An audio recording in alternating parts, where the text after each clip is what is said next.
회복을 기대하며 한 해를 여는 듣는 묵상. 오늘의 말씀은 에베소서 4장 3절부터 4절까지의 말씀입니다. 평안에 매는 줄로 성령이 하나 되게 하신 것을 힘써 지키라. 몸이 하나요 성령도 한 분이시니 이와 같이 너희가 부르심의 한 소망 안에서 부르심을 받았느니라. 아멘. 우리는 깊은 감동을 주고 여운을 남기는 영화나 드라마들을 만날 때가 있습니다. 특별히 그 중에서도 서로 다른 사람들이 함께 모여 무언가를 이루는 이야기로부터 감동을 얻습니다. 얼마 전에 봤던 한 야구 관련 드라마가 떠오릅니다. 오합지졸이었던 선수들이 새롭게 취임한 단장을 중심으로 여러 우여곡절 끝에 한 팀이 되어 긍정적인 결과를 이끌어내는 그런 스토리의 드라마로 제게는 큰 감동과 울림을 안겨줬습니다. 드라마를 통해 느낀 것 중 하나는 다르기 때문에 하나가 될 수 없는 것이 아니라 다르기 때문에 오히려 하나가 될 수 있고 더 큰 일을 이룰 수 있다는 것이었습니다.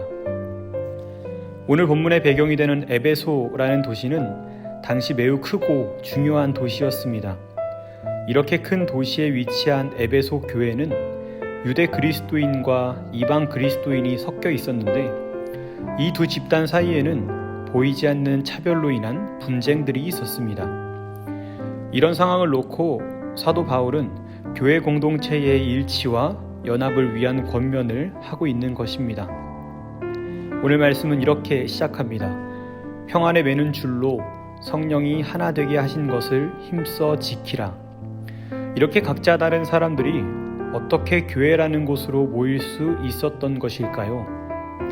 그들이 교회로 모일 수 있었던 것은 어느 한 사람의 의지나 목소리가 아니라 바로 성령께서 그들을 평안에 매는 줄로 묶어 하나 되게 하셨기 때문입니다. 참으로 교회는 사람의 의지로 이루어지는 것이 아니라 성령의 의지로 이루어지는 것임을 깨닫게 해주는 그런 말씀입니다. 이어서 4절은 이렇게 말합니다. 이와 같이 너희가 부르심의 한 소망 안에서 부르심을 받았느니라. 서로 다른 각자를 교회로 부르신 것에는 한 소망이 있음을 말해줍니다. 그 부르심의 뜻과 목적은 무엇일까요?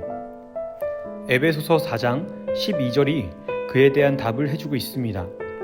이는 성도를 온전하게 하여 봉사의 일을 하게 하며 그리스도의 몸을 세우려 하심이라. 아멘.